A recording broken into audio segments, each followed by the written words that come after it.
মেয়েরা কোর্টের মাধ্যমে এক তালাক দিয়ে অন্য কোথাও বিবাহ করলে তা কি বৈধ হবে?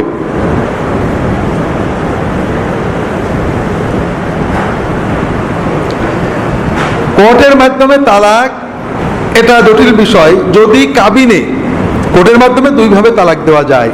একটা হলো বিবাহের সময় কাবিনে স্ত্রীকে তালাক দেওয়ার অথরাইজেশন দেওয়া হয়, তাফওয়িজ দেওয়া হয়।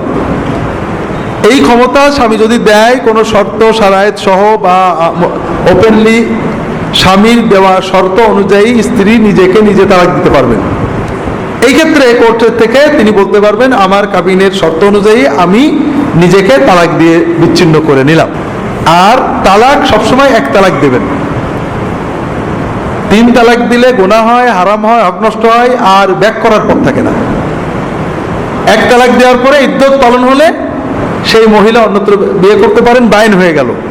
আর স্বামীও উভয়ে সম্মত হলে নতুনভাবে রিম্যারেজ করতে পারেন।